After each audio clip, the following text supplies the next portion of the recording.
সংসদ সদস্য আনোয়ারুল আজিম আনার হত্যা মামলায় গ্রেপ্তার চরমপন্থী নেতা শিমুল ভূঁইয়ার সহযোগী সাইফুল আলম মেম্বারকে বিস্ফোরক দ্রব্যসহ গ্রেফতার করেছে যশোর জেলা গোয়েন্দা পুলিশ।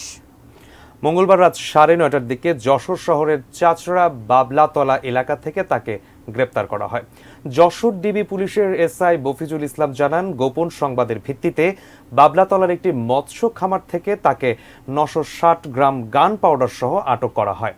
তার কাছে থাকা মোবাইল ফোনে ভারতীয় সিম কার্ড ব্যবহারের প্রমাণ পাওয়া গেছে এবং ফোনটি থেকে গুরুত্বপূর্ণ কিছু তথ্যও মিলেছে।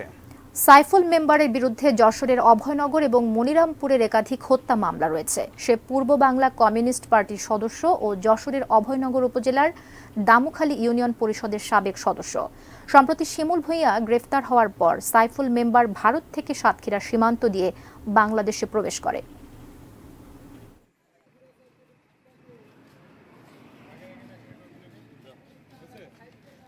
সে ওই যে রাকিব হত্যা, সুব্রত হত্যা সহ উদয়শঙ্কর প্রফেসর যে হত্যা হয়েছে মনিরামপুর হত্যা মামলার দুইটা চার্জশিটভুক্ত সময় আর একটা পলাতক ছিল। ইদানিং যে আলোচনা হচ্ছে ইন্ডিয়ায় শিমুল ভূঁইয়াকে এয়ারপোর্ট থেকেই সে এখানে গাঁদা দিয়ে আসছে। আচ্ছা, উনি কি ইন্ডিয়ায় ছিল?